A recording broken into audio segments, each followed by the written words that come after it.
Okay, and yeah, I'll adjust this later so that we get an actual stop. Great, here we go. Okay. Hey guys, thanks for watching. Really exciting video today to have Tony Luczak with me as we talk about the ultimate question in golf. I've asked this to a couple golf teachers so far, and I wanted to ask Tony this because really this whole idea for this question came to me after Tony and I had done a school in Thackerville, Oklahoma, and we were driving to the airport in Texas, and we started talking about, well, what if there were no barriers at all? What if like there were no excuses on either end, teacher end or student end, and had 100% resources going towards somebody getting better? So I kind of created, Tony, this scenario that we'll go through, and we'll get straight into it. So I'm going to share my screen with you here for a second, and you should see my screen now. You see my screen with your inside the golf lab thing? Yep. Great. So all right, so let's talk about where did I put it? Right here.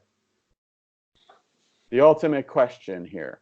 So here's the scenario, Tony, that I'll lay out for the audience and for you, and let's talk about how and then we're going to get into how this scenario can kind of pinpoint people to kind of boil down, like, okay, what really does it take to get better at golf? All right, so here's the ultimate question. These are two Danish twins that won the world team amateur. All right, so imagine that there's two identical twin golfers that have both been playing golf for 10 years. They're both 8 handicaps, and they're both also in this scenario. They're both also about the hardest workers you've ever seen. Like they're very dedicated. Like that's not going to be part of the equation as far as like their own work level. You're going to get one twin for 18 months, and another teacher is going to get the other twin. During this 18 months, you're going to get full salary and also like a working budget to work with the guy in case there's any technologies or other people you want to hire or anything like that, else like that. It's going to be like a fully funded deal. So you'll have your twin. It'll be up to you whether you're not, where you guys go to do this or how you work together. At the end of the 18 months, the twins will play 6 rounds of golf against each other. The winner, which will be the low man, as I switch my pages, the winner after six rounds is going to get $5 million for him, and then $5 million for the teacher that won. So I said $5 million just because Tiger and Phil had their match, and that was $10 million. So now we're saying $5 million. Okay. So the question is, what would the process of getting your twin to be the best golfer possible and to beat this brother who is also doing everything possible to win? What would that process look like? Day to day, month to month, etc. Also, in the conversation, maybe some talking points we can get into later, but I wanted to talk about is, what about hard work? Is the secret actually in the dirt? Or and what about talented players that never make it? Are they just guilty of not working hard enough? Are the 200 guys that are the top 200 in the world rankings just the 200 guys that work the hardest? How would you deal with setbacks and improvement blocks, like say like a feel is not working, or there's an area of their game that they're just not getting better at, or they're not improving at all? And then finally, I'll ask you, the final question is, how confident are you that your twin would win? So let's get into the first part of this question, Tony, as I stop sharing my screen. Let's get into the first part of this question and talk about what would the day-to-day process look like. What do you think? Well, what's interesting is this kind of almost happened to me in a sense, where there was a couple twins here that play golf, and they came to me and says they want to get good. I said, okay, well, are you ready to commit 25 hours a week to training and practicing? Oh, these are twins that came to you. These are twins that came to me, and it was like, yes, maybe. And it was one of those where it was like, did they really want to put in the work?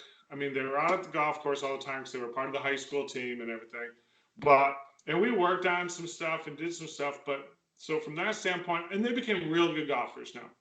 But did they get to the elite level? No. Is it all hard work? No, because I will say this, like when I spent a bunch of time with John Daly back back in the day, a few decades ago. And this was before he won the PGA Championship. Now, I think he did put in work, hard work, but when you look at it, it came so effortlessly. So it's almost like that Ernie Els. John Daly was just, when he says grip it and rip it, yeah, that's as deep as it went. So and also right now, golf coaches around the world are cursed by the fact that the number one player in the world right now says he just doesn't practice. The only time you'll ever see him practice is the week before a major, and Brooks Koepka, and kind of shook up the world saying that. Obviously, that's an outlier maybe, but yeah. So there's not a linear connection between hard work and how good you can be, huh? No, exactly. I would say a lot of times people put in a lot of hard work and expecting the results, but it's not a linear equation. Because when we say we could work really hard but be very inefficient and be very ineffective, so that would be a case where I would see people get burnout. So there's a balance, and I think that's the challenge, is finding the individual's kind of psychosocial makeup about how they work within that environment, between balancing how much work you put in versus how much downtime. And there's not just one like stamp. Everyone needs to find their own individuality behind that. So that's the challenge. So jumping back to the twins, they actually could still have, genetically, physically, they're basically the same, but cognitively, they could have two different approaches and would see two different results just based on that. From the elite side of things, which we'll get later into, is I do believe that you can physically do this. To me, the biggest challenge is, when I've worked with tour players and things like that, is the mental side of things. And that, to me, what's different between the best players in the world. Now you take a look at Koepka, yeah, physically, him and Joey D and Chris Noss down in Jupiter, they work very hard. He's an athlete. There is some God-given talents there. But he did have to spend time and be able to learn how to control the distance. But now that's being kind of shortened because of use of technology for TrackMan, or Foresight. So when we look at the mechanics behind it, there's just a narrow range that you really need to be in order to hit the ball straight. And then once you kind of get that dialed in and know how to play different shots, then it's just, and you've learned that skill, then it's time to let go. So you don't need a whole lot of practice, but obviously preparation is what Brooks is doing for those tournaments. Okay, so as far as like a schedule or what would like a day-to-day or a week-to-week schedule look like for your golfer? Like where would you set up your like kind of your training camp or your base of operations for this while? How would the schedule look like? We obviously have to periodize it, which means we got to find our peaks and valleys, where we're pushing a little bit harder in preparation for tournaments. So we need to kind of establish what is that tournament schedule. And let's say, let's use the PGA Tour schedule is kind of our season, because that's where you want to do. Because, this time of year, it's really the beginning of the season, which is, unique over the last couple of years. I would actually be looking at this time of year as being a rehab from the asymmetrical motion the golf swing is. So this time of year, I'm looking at recovery, and I'm looking at developing some baseline strength and baseline symmetry to get everything back in balance so we can get the person ready to go. So I would be looking at it probably about 3 to 4 days of training, and with a couple of days off, because sleep recovery is just critical when it comes to performance. So the month of November, because we're in November, I'd be probably looking at a 3 or 4 day out of 7, just a very modest rehab training with maybe a little bit of golf into it, but really I wouldn't get a whole lot of golf swing into it because I'm looking at rebalancing the body in preparation. Now we jump into December. Let's say the season starts, I don't know the schedule off the top of my head, but let's say we're out in Hawaii for January. So now December, we're going to start ramping that up, decrease the training load, maybe go 3 days a week on the training. But then we're looking at also now converting into our baseline strength that we developed in November to now more of a ballistic or fast twitch type of response in December. Because now we're going to start hitting golf balls and have to fire things, because it's just not power. Power is so generically used, but really, if you actually ask a golf instructor, tell me how the central nervous system and the muscular system work to create power. You can't. It's so, we don't have the technology right now. We have EMG. We can measure some of that. We can measure some of the internal load. Just met with a company that's doing some, Strive is doing some wearable technology with EMG. So I think there's going to be some opportunities, but we really don't know all the synergistic muscles involved in movements. So we got to stay away from power. We got to look at speed and strength, and then be able to move the golf club faster and be able to control it. So there's definitely going to be kind of we'll say a ramping up of golf technique as we kind of use our training to more, again, to counterbalance the negative effects of the golf swing. And then we start, obviously you got Christmas, you're gonna take some time off, maybe New Year's, but then we're sneaking some practice in there to get going. Now you come into January and we're into the season. A lot of the guys I know that I've seen and spoke with, they're still training every day in preparation to go play in the tournament. Now it's going to vary beginning of the week versus later in the week. But those guys are in the gym. Rory's in the gym. Dustin's in the gym. Brooks is in the gym. Tiger does it his way. And everyone has a little bit different approach to it. But you're going to see these guys in there to balance their bodies out to keep strong symmetrically. Okay. Now, for this golfer who wouldn't be a tour player, but like an 8 handicapper, he's obviously got some swing faults and swing issues. And what is the given this scenario where it's kind of like very important that he starts getting over these things? What is the process going to look like to start getting him making a better motion? Because even with, I know lots of ex-baseball players, ex-athletes, other things like that just like can't play golf at all. Like these are like great athletes.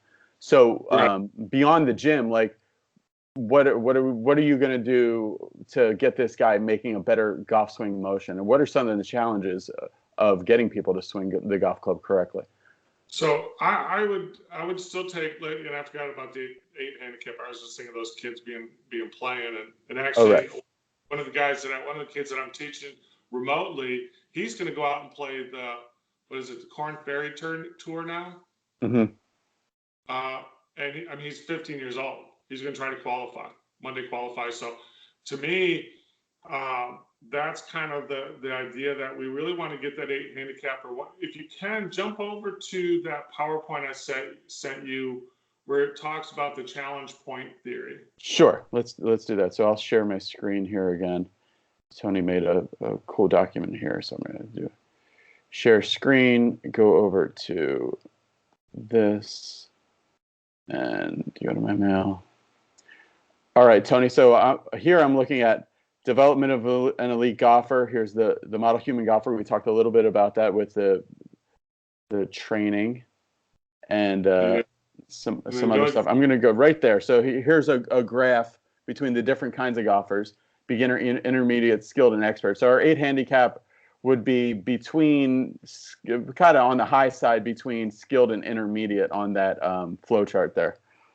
Exactly. So what we're looking at with this, and from a training standpoint, and I would still take that 8 handicapper and treat that individual as preparation for that elite competitive or professional athlete, because we have to start getting that person comfortable with the pressures of tournament golf, because that's what we're doing. We're not just doing it. But the cool thing about all of this that we're going to be talking about today, Brendan, is that this can be applied to the 40 handicapper. This can be applied to the 20 handicapper, but the doses will be a little bit different. So when we take a look at this, what we want to do in order to push him up, that individual up from intermediate, skilled to expert, is start looking at how much challenge are we presenting to that individual. So if I give that individual a very difficult drill, let's say we'll use the Tiger Woods drill where he's got to get up and down 30 times before the end of the night. around the green. In a row From or just total? Yeah, no, in a row. It's like that's the sort of thing that supposedly, and you know, it's third party. I'm not sure exactly when it was, but you had to do it, or at least I think maybe it was total of 30. You know, that would be too difficult for that individual. You know, so it's a matter of where the individual is. What can we do to challenge the individual to kind of pull him to becoming a better player? And that's where we got to look at the, you know, the three elements are going to be the cognitive approach, the technical approach, and then applying it to the situation, which is applying it to the golf course. So a lot of this, we always have to test the golfer on the golf course because that's the ultimate test, you know. Right. So you can study all day long, and then you got to take a test. Well, the golf course is your test. If you can't do it on the golf course, guess what? You don't have that skill developed. So that's where you have to go back and start training yourself to do this. But you have to keep pushing you. So a lot of times I see golfers, they're just kind of stuck into whatever is easy for them. So if we say, okay, I'm just going to work till I hit the ball straight with a 7-iron. Well, you know, for an intermediate golfer, that's really not too difficult. So they could spend an hour practicing their 7-iron, but guess what? Have they really gotten any better? Well, no, because that task of practicing was too easy for them. That was on the low side. So they're predicted, you know, they got to balance that out between how much of, if it's too low, we're not going to get the success. If it's too high, we're not going to get the success. So there's just finding that right balance. And that's the thing that's the art of coaching that you have to do. But we definitely have to keep getting that player to keep improving mentally, physically, and then with the technique, with these challenges.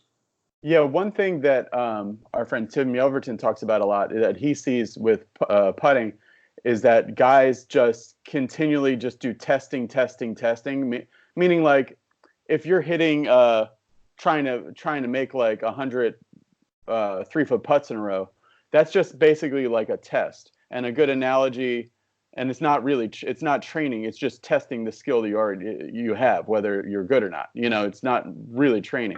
So the thing he always talks about is like if you're trying to lose weight, like you getting on the scale is not doing anything to make you lose weight. And then if you step off the scale, you know, wait 5 minutes and then get on the scale again, you've done nothing you've retested yourself, but you've done nothing to train yourself to get better. So let's go down to this next thing here. So let's talk about now the more training thing, like training he's been golfing for these guys, I think I said 10 years. So he has a way that he does it that is almost definitely not perfect. So we're certainly not perfect as an 8 handicap. What's the process of breaking his old habits and starting to rebuild new ones? So when we look at motor control learning, we're going to find out that anything with position wise is not going to be as valuable as variability in practice. So, you know, you can do some positional stuff in the backswing. So, you know, I think a great conversation right now is, you know, do you take somebody like Tiger Woods and Matt Wolff? You take a look at those two swings and you're going to go, well, Matt Wolff is that Jim Furyk type of swing. You know, back in the day, Lee Trevino, they had that individual personality. And I think that's what you have to decide is, can the person from their current position deliver the club the right way into the ball with maximum club head speed? Well, Matt Wolff was able to do that with a funky move. Now, chances of a regular 8 handicap having that same athletic coordination, again, how many tour players do you see like that? Would you rather see like a Louis Oosthuizen swing or a Matt Wolff swing? You know, to kind of even give you that more of that dichotomy of uniqueness versus kind of simplicity and smoothness. You know, so really the question is, how can you control the club so you can deliver it into the ball with the proper alignments and be able to predict that? That's really the challenge that the instructor has with the student. And that's what I would look at is saying, okay, if I change something in the backswing or change it alignment, does that improve the alignment coming down or does that deteriorate it? And is it a matter of the person doesn't know what to do or the person can't do it? Those things have to be evaluated. So we kind of have to have some assumptions in this situation. So from an energy expenditure standpoint, I would rather have a swing that is a less offline and closer to that semi-planar backswing, and then bringing it back on plane through the ball. That takes less physical effort. We can take a look at Matt Wolff. He's all over the place. He's got to use his muscles to realign that club in order to bring it back down. Not everybody can do that. John Daly, super, super long. I don't have the flexibility to do that. So we have to base those skills based on the individual of what they come in with. But being that it's an 8 handicapper, we're going to have to change something in order to improve it. Or is it just a matter of maturation, depending on the age? How old did we say this individual was? Oh, these guys are like 30. Yeah, so they've been golfing since. So they learned. So they're not. So I'm making these guys basically like your basic your demographic center point of Be Better Golf. So yeah, in their young 30s, they've been golfing for a while, and they both kind of felt like they've plateaued, and now they've kicked off this challenge. So I would again, I'd have to kind of say experiment, and it would be an experiment because we have to say, okay, let's say he has a little bit of Matt Wolff in there, but then comes over the top. Mm-hmm. That's what we really want to change. Well, chances are I am going to change the backswing a little bit because he can't get the club rerouted. Now, if you look at the Matt Wolff history, his problem was just the opposite. He got it across the line and came under too much, which actually matches up because that's what should happen. So it's that downswing that really has to be altered. And can we use a little bit different backswing alignment in order to improve the downswing? And I'm always kind of like, let's simplify it so we can simplify it on the way down so we can go as fast, as efficient as possible. So I would be looking for a slight change in the backswing. From a training standpoint, part of it is we have to develop neural patterns, the proper neural patterns, but we need the golfer to find them. So sitting there beating 7 irons all day and then expecting that to show up on the golf course is just not going to happen. We have to learn how to control the ball flight. It's not a matter of if we tracked out, and Christopher Knight did some cool stuff with it, you start tracking out the path, and even like an expert, they're never the same. They're always that club head is always deviating, or the hammer is always deviating just a little bit from the last one, but their ranges are really small, and that's what we're looking to do. So positioning, going slow. I'm not so sure. I haven't tested. I know you've been playing around with some slow training stuff, but I know on the way down, I want to be able to deliver this club as fast, as efficiently as possible. So I would be looking to change the backswing a little bit, and then getting that person to find their best technique on getting it down. And that's where we use a lot of questions. Well, what does that feel like? How did you do that? Obviously, you have the drills. I think I got a picture up there with flag.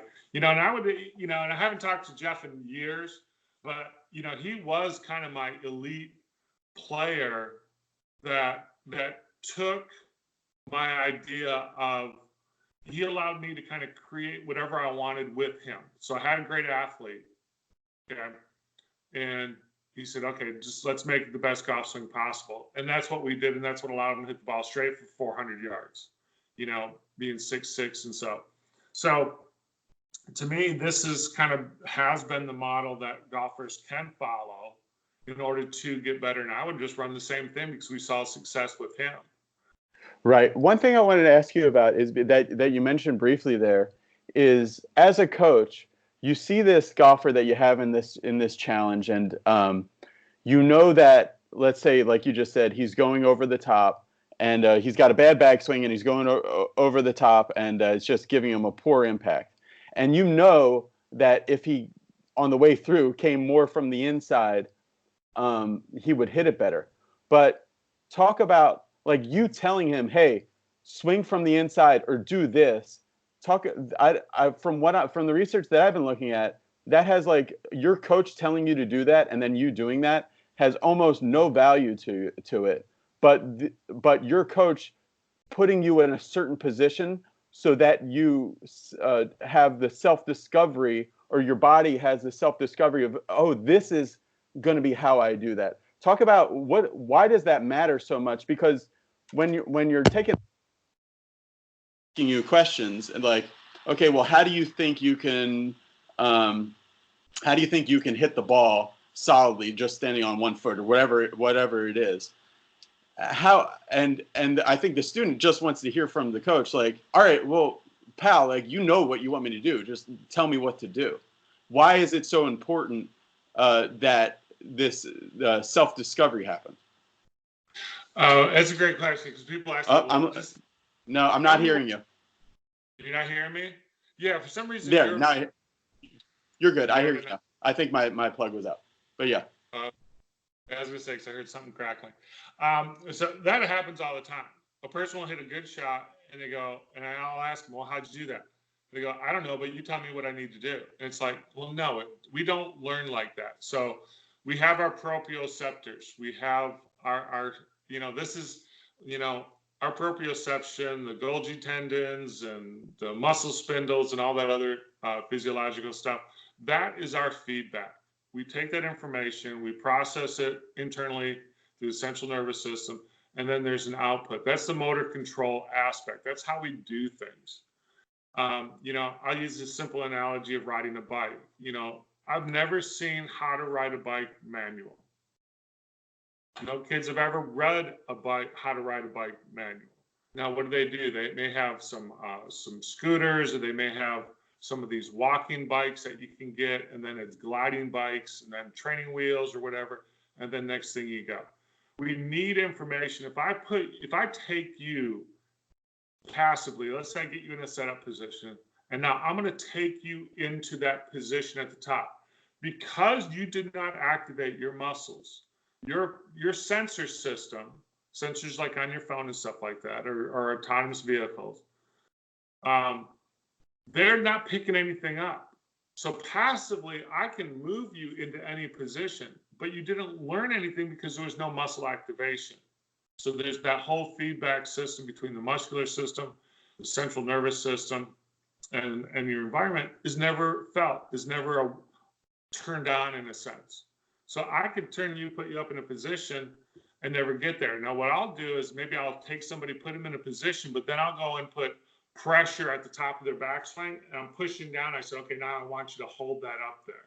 And now all of a sudden they have to do something, and they support it more with their trail arm, and they can feel that, and they go, oh, that's what it feels like. I said, now you can start learning. We learn by feelings. We learn through our proprioception. Those are our sensor systems, like you have with any system. Yeah. Okay. So back to our guy. All right. So let's detour just for a second to talk about, because I want to start talking in this conversation. It's as outrageous as the premise seems, that there would be like so many millions of dollars and somebody would have so much time. This is something actually that is kind of happening every day in America. I mean, there are, and in America, in Bermuda, in Europe, not as much, but there are all these different academies where kids they're doing a little bit of school. I'm not sure how much, like probably like a couple hours, like at nighttime of school, but all day they are hitting balls, they're playing in tournaments, they're playing, and they're taking lessons. There's in Albany, where Tiger Woods is about to have his tournament. They have a huge academy there.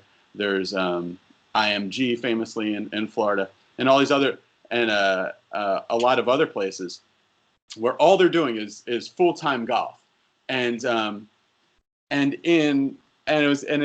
kind of interesting. A lot of these kids do have great success in junior tournaments, but as far as becoming, like, I was looking through the roles of so let's just do that now because I have it up. So if I go to, and this has been going on, they've been doing this for 20 years or more. And if I go over here to the official world golf ranking, which is this thing here, and we start, a lot of these guys were involved in elite programs when they were pretty young. Like Rory McIlroy was on like the Irish team and other things like that. But I would say extremely few of these guys, maybe I think I just saw one, Ben On maybe. Extremely few of these guys were involved in any kind of golf only extreme like setup thing. So what do you think is the system that they're teaching not quite right? Because you would think if golf is a skill that can be taught, you would think that it would just be dominated by people coming out of these academies with unlimited resources. Well, you mentioned that could golf be taught, and I would actually say no, golf cannot be taught. Golf can be learned. Okay. The player can learn. So I think you actually nailed it right there. Is they're trying to teach golfers information, and just because you know more doesn't mean you can become a great player. I go back to, again, let's take away some of the personal idiosyncrasies of John Daly. From a great player back in when he won the PGA Championship back in 89, 90, phenomenal. He was the true first long hitter, just bombed it in a sense, besides Nicklaus. He was just this phenomenal athlete and didn't go very deep. So that's one of the things that I know I've learned over this process is I kept when I was trying to play back in the day, I was trying to learn more. The more I learned, or at least the more information I collected, the worse I got. Because then it would be like I had conflicting inventions, I had conflicting methodologies, and it's like, okay. So instead of trying to learn more and get more info, what should your concentration be, and what will your concentration be on your twin? Here. Oh, it's totally about it's about awareness to be able to control the ball flight. So I don't want the person thinking, I want the person to be aware. I want the person to be aware of environments. What's it like when the ball's below your feet and you got to hit a draw? What's the likelihood of ball above your feet, but you need to hit a fade? Things that are kind of counter to each other, to be able to sense and know what to do in those situations. We spend all day on the range, perfect conditions, perfect alignment sticks, everything else. TrackMan, foresight, we get everything dialed in. Okay, now we get to the golf course, and none of it is the same. So, that's kind of the difference between, let's say, a basketball court or a tennis court. Tennis, obviously, you're playing against an opponent, that can change, but something that's stationary. Basketball hoop's always 10 feet. You can kind of prepare certain things. But with golf, it's always changing. So I don't want the player to become, we'll call it academically smart with the golf swing. I want them to be, I hate to use the word dumb because that's not right. I want them to be naive to the academics, but to be superior and elite to understanding what they got to do to control the ball flight to what they want to do, and have that confidence and that belief in themselves in order to make that happen. Yeah, if we talk about like an average a normal golf lesson, I would say this 98% or so of them. What it is you come in, you get a lesson, and you have a problem, and then the teacher gives you a correction. So the correction could be like, okay, it's like a lot of swing analysis maybe. Like the correction could be like, okay, you see how. You see how like let's just go straight to impact. You see how your club is coming too far from the inside, and you're either hooking it or shanking it. That's the problem. So the correction will be to either don't do that, just get it more straight, or we're going to overcorrect and start feeling a slice. From a lot of the stuff that I've been looking at and stuff, why are instruction-led corrections not very useful in let's say a golf setting? Well, I got to be careful with that because sometimes they can be, and they can be temporarily, and they could be long term. But I think what ends up happening is the information that's being presented just isn't being presented the best way it could be. So I think, like you said, if you're coming too far in, we want to straighten that out. So that fix we can temporarily get that person to do that. But the question is that a short-term success? Did the person really learn something, or did they temporarily adjust what they did That's really the big question. And to me, that's the difference between a great teacher and not so great teacher, is being able to recognize short term versus long term. Mm-hmm. So short term wise, I can make your swing shorter. Okay. We Yeah. can practice it. I can put you in a position. We can put negative feedback on there, everything we want. We can shorten it. Okay. And let's say, on the range, you're doing it perfectly. Now you go to the golf course. You're going to go out and play after the lesson.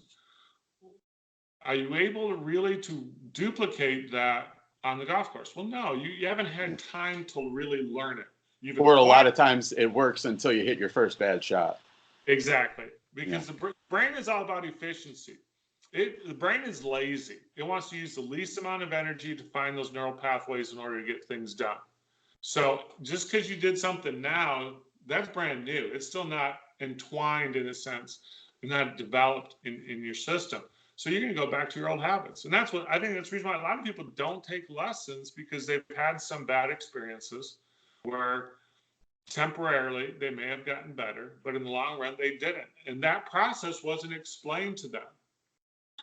There has to be an understanding from the individual, but there also has to be that understanding of what to do, but then also realize how long it takes to make a swing change. I think Tiger's probably been the most visual aspect of people changing a swing and still having success. Well, what was his time frame? 3 months or something like that? And he was a professional athlete. So we got our 30-year-old 8 handicapper takes a lesson and then expects to get better. It just takes time. And then it also depends how you learn. That's the other thing, is how that information is relayed to you really determines how well you actually will perform later on. And the tried and true, watch this video and change your positions, that I would say is easy for the instructor, but it's not beneficial for the student long term. I know that. Excuse me. I know that Adam Scott put in the last year. Adam Scott's teacher has put him on a video restriction. He's not allowed to look at his swing anymore. Yeah. And to everyone else, it would be like, oh, world's perfect golf swing, But Adam, will pick it apart and other things, and then that'll lead to issues. No, but you were saying, go ahead. Where was I going? Kind of forgot, but no, it was in the same light. Is that you can basically get analysis, paralysis by analysis, by just overlooking at it. And and I'll throw this kind of back on you. And I don't know if you were ready for this question, but we've talked about this before. Is how has your game? Because your swing has improved and changed a lot, but what would you say about this process of testing all these methodologies out? And I'm not worried about which one's better, nothing like that. Right. Well, I would say, people ask me this sometimes, and I was talking to a guy who was briefly on the PGA Tour and was on the Korn Ferry Tour for a long time and other stuff, and he asked me the same thing. And what I was telling him was, and I think it kind of goes to it keeps coming back to stickiness and how things can really take hold. And I told him that I've become maybe one of the top people in the world, I think, at taking golf lessons. I'm really good at it. I can take anybody's idea and start hitting the ball solid, on the range. So if I go to a coach who I've been to before and they're telling me hey, from the top, just rotate hard from the top and hold your wrist in a bowed angle, 3 swings, I can start flushing it. And if I go to a coach who I've been to before and said, hey, take a short backswing, just flip at it real hard, I can 3 swings, I can start flushing it. Same thing with and also I don't know, not to toot my own horn, but even going to because of the way I grew up and having 4 brothers and a sister and stuff, I can pick up a game or a thing to do in the gym or water skiing or stuff I haven't done. I can pick that stuff up quick. And in the course of Be Better Golf, I've noticed that I can pick things up real quick and I can get good at them real quick. But as far as like choosing a pattern that's gonna be mine, and then getting like I can like get things like to this maybe spread using any kind of pattern. But then when I try to put pressure on whatever I'm working on and get them really tight, that's when things start getting a little wobbly. And I have gotten a lot better, but that's why in the last few months, maybe like 4 months, 5 months, yeah, my technique has been a little bit different and gone into more of a reactionary golf, more to like a reactionary thing, like we were talking about like hitting stuff. So that I'm trying to get more into like, okay, hey, how does it feel just to hit something? So I've become very good at taking golf lessons, and I've become better at golf, but I've become really good at taking golf lessons.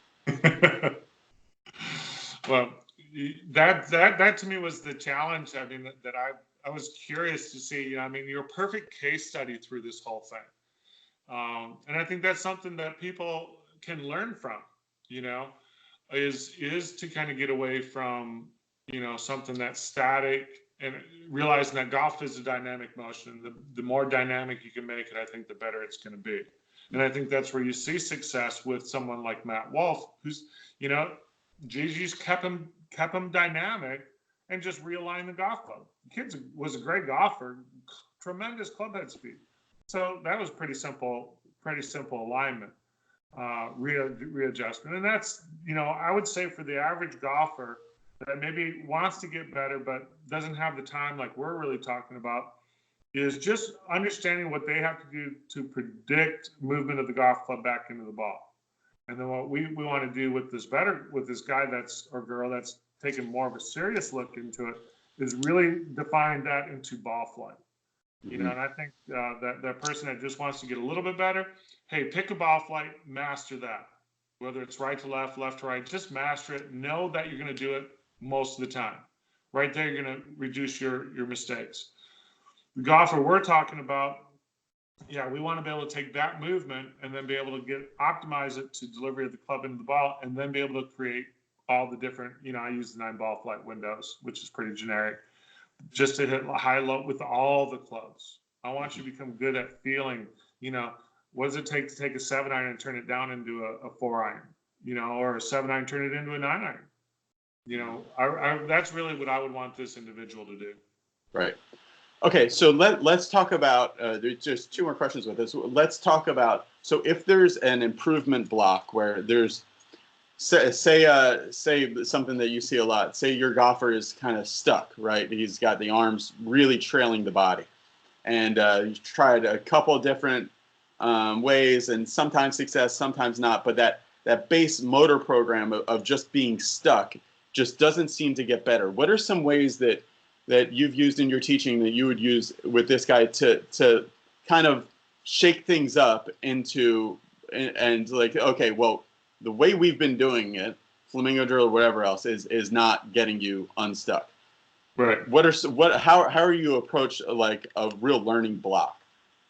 So this happened recently. One of the better players in the state, we've been working on it for about a year, and we had success pretty much 3 months into the process about changing his type of motion. And he went out and won a tournament, and then the winter came, and then we kind of got back into it. But we had a rough spring last year, so it was a little janky from a practice standpoint. And he was really struggling over the summer, wasn't really happy. And again, I was dissertation, work in school, so it wasn't real consistent, but he just wasn't really happy.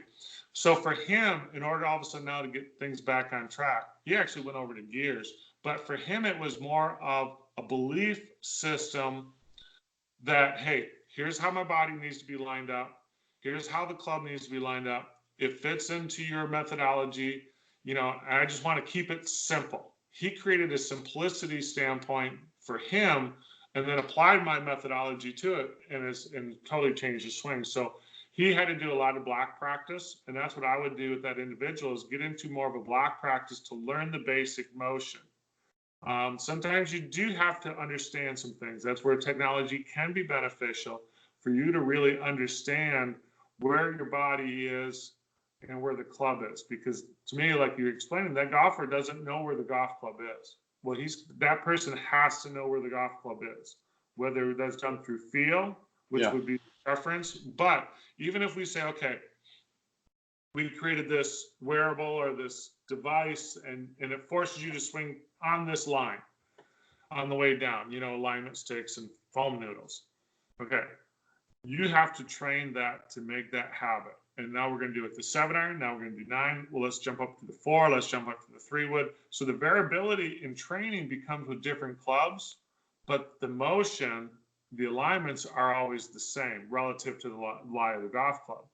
So that's where you can you have to get into some block practice with that. Yeah, that's the thing that I see with myself and with a lot of people kind of going through the ranks. The one of the huge differences between poor golfers and then good golfers and then great golfers is that idea of knowing where, intuitively knowing at all times where the golf club is. And a lot of times too, you'll know where it is and then there's kind of a blank spot and then you'll catch it again. So what's another way or what's some of your favorite ways to get a golfer to really have that great knowing and kind of remote perception of, okay, that's where this tool is in space? A lot of times I've exaggerated the mistake and then have them fix it. Mm-hmm. So let's say they get a little bit too much. Let's say their move is too much under. So on the way down, they get trapped, like you're talking about, arms get way behind them. So I'll get up there and I'll use some thin rubber bands and say, okay, we're not going to hit a ball. I want you to work on the downswing. And I'm pulling them more to the inside. Okay. Now they have to actually do what? They have to feel that resistance going this way because I'm pulling them this way, which would be more under. So using counter stuff like that to help them find it, to help them find the feeling.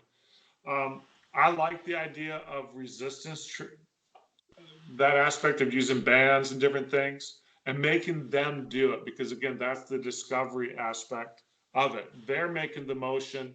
I'm not creating a motion for them. So that's kind of the thing I've been on lately is really kind of getting into that aspect. Okay, right. Okay, so it's getting to the final month going into so we need our guy to peak, right? So It's getting to be the final month going into this event. What is your final month going to look like?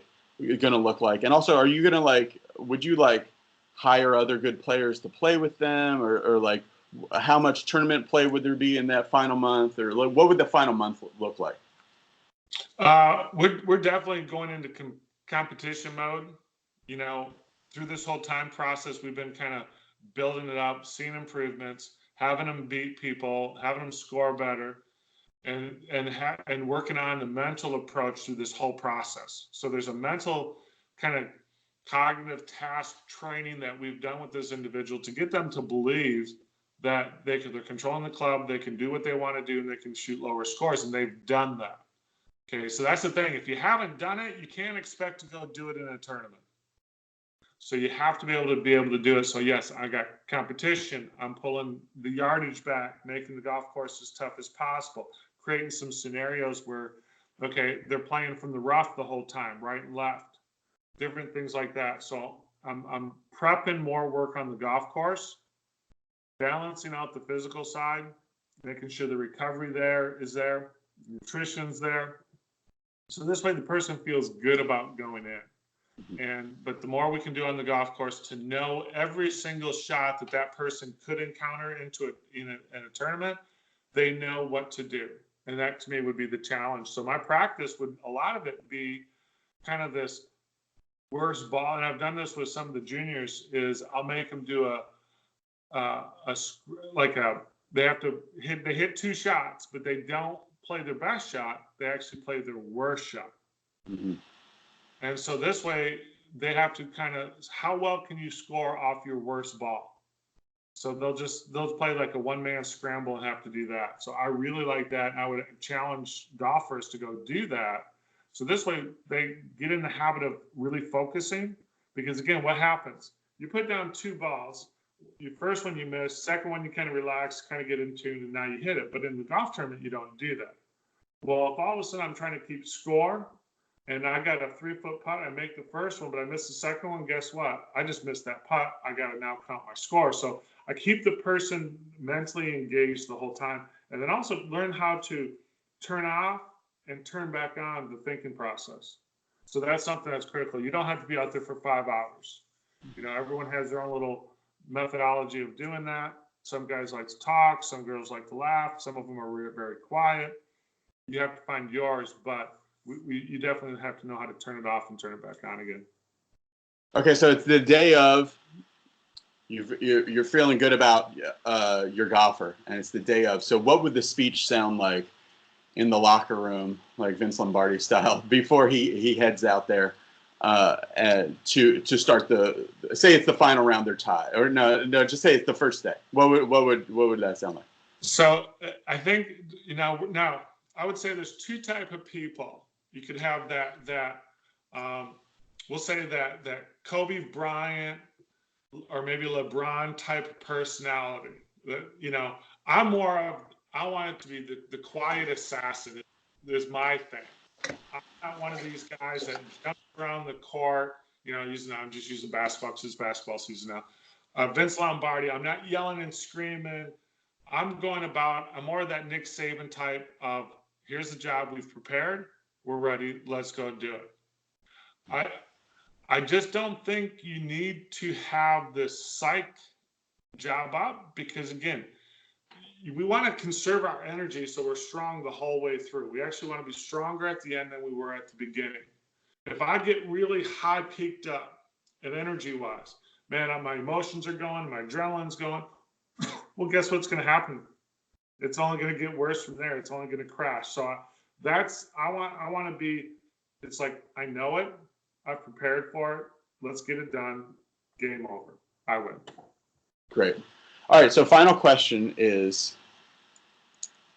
how confident would you be that your guy would win at the beginning of the process, not really knowing anything? So would you risk your $5 million? Not. I will say this. I mean, you never know with injuries and other stuff, but that's part of it. You got to make sure that your guy doesn't get injured. Yeah. Yeah, and I will say this: when I knew Jeff Flagg could win, I knew he was gonna win a day before, because of the training we did in Vegas and how he was hitting the ball. Everything was there. The thing that caught me by surprise is how much pressure affects the individual. And if I'm caddying for that individual, I know I can get him back on track, like I did Jeff. Jeff was like, I think after the second round, first round he won, second round he barely won. Both the guys were kind of, I hate to use the word choking, but they were choking. Jeff gets back to the range and is hitting the ball 50 yards straight and 300 yards left, and just freaking out in a sense. Well, we were able to get him back on track mentally, got the swing going okay, got the swing, and then I ended up winning. So I know for a fact that I know for a fact I'd feel very confident that if I'm caddying, I can keep that person going with them. If I had that type of control, you know, because we have that type of relationship, that sort of thing. I know it can, but again, that's just when that ultimate test comes in, you're not going to know till it's happening. But hopefully, I'm there caddying and can take them on to victory. Who would be your favorite golf teacher to do this challenge against? You know, I mean, you don't have to name names if you don't want to, but I would be interested to know, like, who is the one, if there is a teacher that his teaching really annoys you and you would really like to prove wrong, you know, it's prove wrong. You don't have to say a name. Maybe you could say a certain style or something, but a name would be cool. I would say that somebody's been watching this video at this point for 55 minutes. We're going to pay them off with something controversial. So here's I'm going to let you tell. You're going to have to tell me who they would be, because I haven't followed the instructors. So anyone that teaches to start jumping and using the ground for power, please let's get them going. Okay. I can that whole episode of jumping and using the ground for power is such a misapplication. Guaranteed victory with that. Okay. Guaranteed victory. Anyone that teaches to throw the hips to create speed in the swing, bring them on. Mm-hmm. Now, the thing and this is the challenge, because how many people have taken lessons? How many these academies have? If they were so good at doing it, and obviously they can say the same thing about me, but I teach part-time. I taught Jeff Flagg part-time. You know, I've had success with juniors part-time. You know, Go ahead. If they were, yeah. So I don't know. I just feel real confident. There's great teachers out there doing great things with different methodologies. How they communicate with the student is the priority. How they get the person to learn is really the priority. You know, if the student came to me and says, "Hey, man, I'm pulling down hard with my left hand and rotating," that's their perception, and they're hitting the ball perfect, no effort. Even though I know they're not doing that, that's their perception. Go do it. Go do it. Right, but as soon as like, what the devil's advocate to that would be like, nobody, even like even Tiger Woods are the greatest golfers in the world. They're never going to hit every shot perfect. So as soon as that guy hits 2 bad shots in a row, are you going to start to tell them, you know, okay, well, use your right hand more? At what point, you could just let them keep going and figure it out on their own, or you could start to introduce your philosophy. So at what point do you know is the threshold like, okay, this is not working? That their system's not working? Yeah. Mm-hmm. The way they're doing it. Yeah. Yanking on it and spinning or whatever. Yeah. That's where it's like all of a sudden, okay, what's happened in the last week? What's happening during that whole round? You know, you could even boil it down to a whole 18 holes. You know, what ends up happening, what I've seen with golfers, is they'll start off okay because they're pretty fresh, and then they hit a couple bad shots like you're talking about. Then all of a sudden that starts getting down, and now they're thinking everything else. Then they get frustrated. They're through 9 holes. They get frustrated. They're hitting it bad. About the 14th hole, they finally kind of give up, throw the club down, and just start swinging. And next thing you know, towards the end of the round, they're hitting those comeback shots because they're not thinking anymore. Right. You know. So what are some skills on the golf course, or some specific things we can do on the golf course to kind of keep the technical thoughts kind of at bay? Or, you know, I've heard some guys talk about chewing ice chips. I've heard other guys talk about like all kind of weird things just to keep them. What do you think? I like to look at clouds. I like to get people to, and Jim Fannin, I was at one of his things, and this is pretty neat. He's done some good research on this. Is where the eyes are looking. If you're walking and playing golf and your head's down, you're thinking about all these negative thoughts. Let's start looking up at the trees, look up at the skies. You know, your mom told you keep your chin up when things get down. Well, there's psychologically the blood flow, and I haven't dived into this, but there is, you know, this gets us negative. Body language is critical, you know. So let's portray it. Let's kind of fake it a little bit, and a lot of it has to do with just taking some. I'm not a big fan on breathing per se, but you got to keep breathing. It just hasn't worked for me. For me, it is learning how to be in the moment, whether it's in the zone, in the flow, in the moment. That's situational awareness, is training yourself to realize that I have this simple task to do, relatively simple task to do, and this is all I need to do to perform that task. There is no positive or negative outcome. It's just the task. If I do what I'm supposed to in this task, I'm going to hit the ball well. If I do something else and don't hit the ball well, I still did it perfectly. I just didn't apply the club the right way. So there is a kind of a mindset you need to get into. Find it on the golf course. I like to create. You know, find a club that you're comfortable with. So let's say the driver falls apart. Okay, pull out the 3-wood, put it in play. Let's say the 5-iron isn't working. We'll hit 7-iron short of the green, chip up, and keep it going. You know, try to play to your strengths when things are falling apart. Don't try to play the game and force those weaknesses to show up. Yeah, it's right. Yeah, it seems like when you talk about hard work and getting better, it seems like putting and chipping, maybe because it's on a much more plainer, simpler thing. Seems like that really responds well to a ton of hard work and just like games and things like that. But the full swing, it seems like because I know guys that are in this situation. They've quit their. I know a couple guys. They've quit their jobs. They're living off their savings and they're trying to be professional golfers. There's quite a few of them in Southern California, right? So, and it seems like with the full swing, there is very little correlation to how hard these guys I know are working to how much better they're striking the ball. Why do you think that is? Well, again, some of it could be what techniques are they applying, and then how they're applying that information. So again, it's how you learn will have an impact on your performance, especially in pressure situations. You can learn a certain way, a specific way. And let's just call it block practice for right now. You go and apply that to a variable environment, it doesn't match up. They don't fit. It's circles and squares. So what we want, so to me, it's an approach. It's a technique that they're using that doesn't work to the application that they're trying to apply with. And they don't realize it because this is what, hey, if you do this on the range, this will show up on the golf course. Logically, it kind of makes sense. It's a golf club, golf ball, but it's situationally contextual. That is what's important. Because can we we have to either play like we practice on the range, or do we bring what we do on the golf course to the range? Which way does it go? I would say either way is fine. You could be a little bit more methodical or more mechanical on the golf course.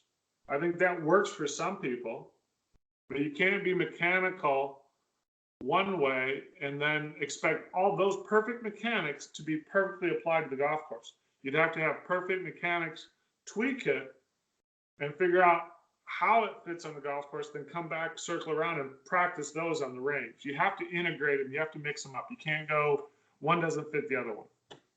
Great answers, Tony. Thank you so much for taking this question and committing to it, being so serious about it. I wanted to get two updates from you on things. Okay. One, you're talking about somebody who's kind of doing this in their life, and 18 months is not, I don't think, enough to totally max someone out. But so talk about your student Maddie Duplay, and kind of how you structure his improvement in practice. I know, like last year what did he play, like 600 or 700 rounds of golf. He's a full-time golfer. He does homeschool. He's 15 years old, friend of mine as well. And he's really doing, what I can see, everything he can do, other than maybe like if he had some more travel, which I think he's going to start doing soon. So just talk about the process. Yeah. So when I was talking about the remote, the person I was giving lessons to remote that's going to go play it, that was Maddie. Yeah. So one of the things, I didn't have as much time this year to work with him remotely as what we normally do, but there was a couple of things we talked about that him and his dad is, one, being prepared to go play. I wanted to make sure that he had confidence in himself before he even played, because if you don't have confidence in yourself, then there's no reason to go play. So physically, he's been getting stronger. Club head speed's gone up from, when we first started working, it was in the 90s for the last couple of years. And then we got it up to, I think he's up to like 105, 108 now. Mm-hmm. The challenge that I threw at him last week or so was the swing had gotten too long and he couldn't get back to the ball consistently. So we've changed it. We shortened it up, got him leveled out a little bit. And now he's got to relearn that speed again. But I told him, I said, that at your age, you're creating this speed. You've maxed out. Let's be efficient with it. As you mature and get stronger, those speeds will continue to go up.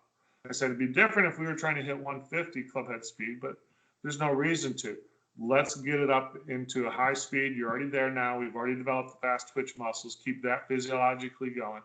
And then now start getting stronger, start maturing, be patient, work on your posture, get sleep, nutrition, that sort of thing. So now I think he's ready to go. His dad asked me flat out, will he make any events in 2020 or not? And I said, yes. I said, he will do 2. He will make 2 events. This was my prediction. And I said, so he'll go out on a Monday and shoot 66 or something like that to get into an event. I think he'll do it twice. I think he has to learn how to deal with that environment a little bit. So I know there's some learning mistakes, some travel mistakes. He's got to get through that. I predicted June and July is when it would happen, when things would kind of settle in, because he hasn't played January, February, Southern golf type thing. Well, how much tournament golf is he playing? Because I just following his social media, you see him at home playing a lot, and then so how much tournament golf is he playing? Because he's kind of in a remote area of the country. To find out, one of the things, and I didn't even think about this. I mean, I knew they came from South Africa, but technically he's not an American citizen. I think is my understanding, because then that restricted him into playing in tournaments, and so that was part of their rationale to turn professional, or at least soon to be turned professional, I think, and then go play in these events, because he could not compete because he's not a U.S. citizen. Is my understanding, and I'd have to ask Lee if that's correct, but that's kind of my perception right now. Okay. So I guess a lot of the first tournaments he'll be playing will be against very seasoned guys, but he's still young enough to learn it, I guess. Yeah, I think he's going to learn. It'll be interesting. We'll hopefully catch up a little bit this winter, in person, because we haven't worked in person ever. This is all remotely. Okay, one question I want to ask you, because when we were talking about Tiger swing, Matthew Wolf swing, and things like that, something I just thought about recently. But since you spent so much time out watching the long drivers, do you think that there's less variability in the way that long drivers swing the club than there is with PGA Tour players? Because when I look from Joe Miller's swing to Jamie Sadlowski to Kyle Berkshire to Jeff Flagg, those seem a lot more similar than Phil Mickelson, Jason Day, Adam Scott, and whoever else. Wow, that's a great observation. I haven't even thought about that. Yeah, I mean, if you look at Joe Miller, now he's gotten longer. Jeff was working on getting a little bit longer, because again, we hit 143 was max. We're trying to get to 150. That was the goal, is to get to 150 miles an hour club head speed. Jamie, long swing. These guys have gotten stronger, but if we take a look at, everybody seems to be across the line. I don't see anybody laid off. Yeah, no one's trying to dump the shaft and shallow out the shaft. That whole thing is just on long drive stuff. Yeah. I mean, it's just wasted energy. So you see almost, even though they're wild off the tee because of the speeds involved, there's almost more of a streamlined kind of swing when you're just talking about power than if it's finesse and everything else. Yeah, exactly. Because at their velocity, that you actually have to be a better swing. You have to have a better golf swing at their velocity. Yeah. You can't be wobbly with the club head through the ball. So because 1 or 2 degrees off for them, it's out of the world. 1 or 2 degrees off, let's say, for the average golfer, the ball's still on the golf course. It's still maybe just right side of the fairway, left side of the fairway, could be just edges of rough. So at that velocity, you have to be more precise. So I think in some ways, that's a great observation. There is less variability because the physics of the club head into the ball. Right. So, because the recent most popular thing in golf has been, hey, if your arm is longer than your forearm is, or how wide your shoulders are, or how you pivot your hips, or that will determine the way you should swing. But I started thinking well, a golf club is a golf club. It's a stick with a weight on the side of it, which is kind of weird. There's got to be. I don't because I never really like that. I mean, I understand it, but the swing your swing thing. I mean, there's got to be some kind of way to do it other than just hey, figure it out, do your own thing. I agree. When we look at center of mass of club head, center of mass of the ball, it goes back into that simple analogy of a hammer and a nail. Okay, center of masses have to line up. Those impulse forces have to line up in order to hit the ball. If I'm coming in at different angles, I'm bending that nail. I'm bending ball flight. It's that simple. Right. So I agree. The more this club is shallowing and, doing this and then drop it under and then flip it back over, why complicate it? To me, it's just it's too much complication. Great. Final question. I know that you've been busy in the last year doing some really high-tech stuff. For the people who've been watching this now for an hour and 10 minutes, tell us what you have going on and what we can look forward to tech-wise that we might see coming up on Be Better Golf in the next few months. This is the cool thing about going into engineering. I got to hang out with very, very smart people. I realized I'm not as smart as I thought I was from an engineering standpoint. You've been hanging out with golf pros for 40 years, so. Well, no comment. Right. So we are developing 2 products. The first one is, and I look forward to sending this to you, is we're working on a putting device, and it's about learning. It's not about analysis. We actually want to take the analysis based off the information we learned from you, and then be able to build models with that. So we're going to start out with a putting and chipping device, and then we look forward to that. Hopefully, will be January. We'll get that sent over to you. That's my expectation. They said maybe a little sooner. And then we're looking at some wearable stuff. Like I said, talking with some companies, plus what we're developing. I'm really looking forward to the next couple of years about learning systems, is the way I'm kind of phrasing it, is is the best way for you to learn and tie into that. Because, yeah, you have gears out there. We have the Vicon system I have. We can measure everything. We got TrackMan, Foresight. All this is perfect. It's great.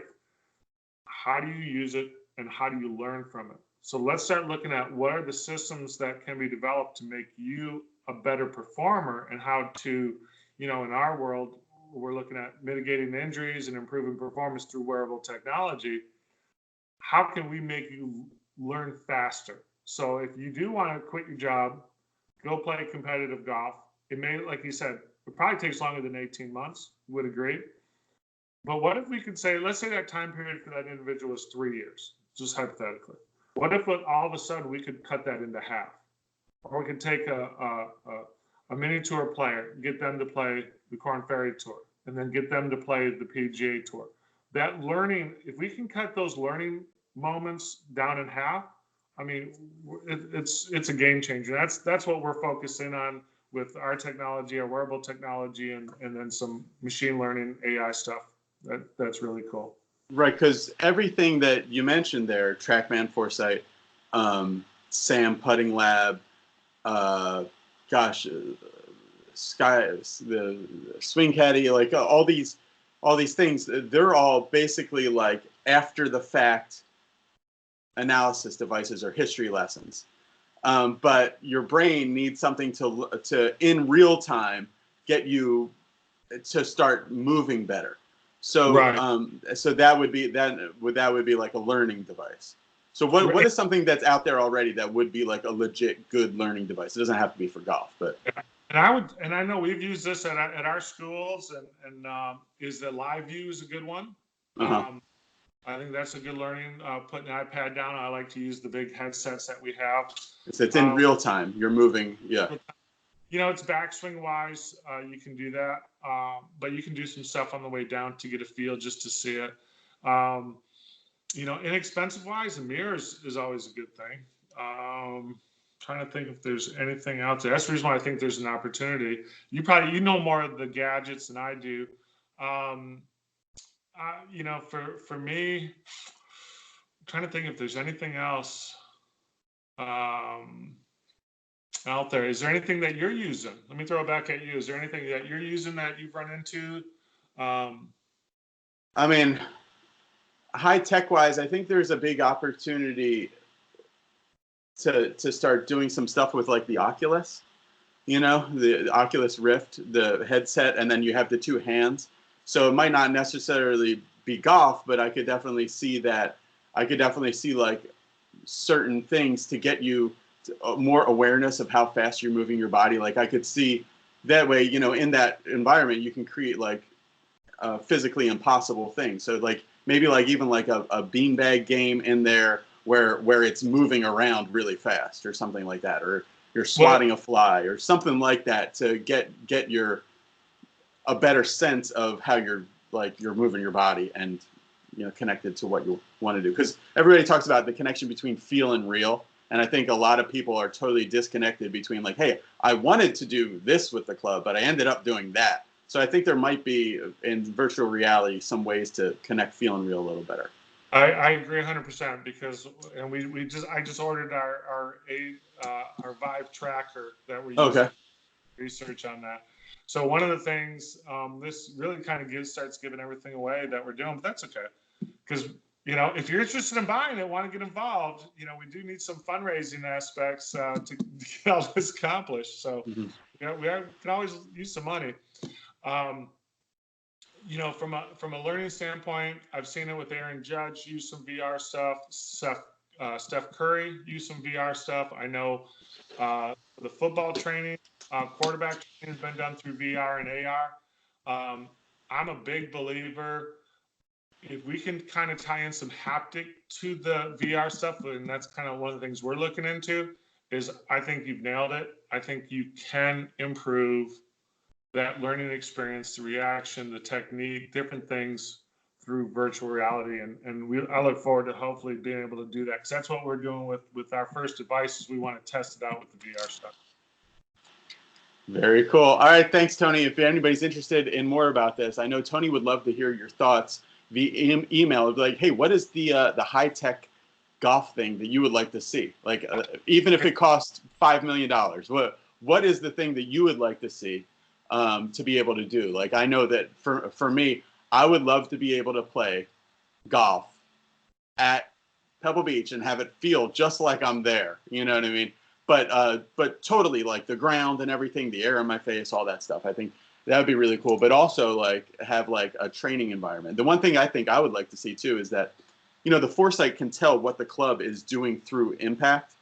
But I think I think if you hit like 100 shots on the foresight, I think it should be able, through some type of AI, to say like, okay, here's your tendencies. Now hit another 100 shots where you're trying this feel, and then the AI and hit another 100 shots where you're trying this feel, and then it kind of doing all this testing. It could maybe boil down a perfect pattern for you. So I think something like that could be cool. Now you're starting to cross over into my world, so that's actually our device that we're developing. So we'll bring you on. You'll be the beta. That'd be cool. That'd be cool. All right. So email Tony at Tony Luczak, Luczak @gmail.com, and send him all your info. Put any comments in the below too. Thanks for watching this. I really made this video more for myself than for Be Better Golfers. So if you watch this long, I really appreciate it. All right. See ya. Bye. You guys.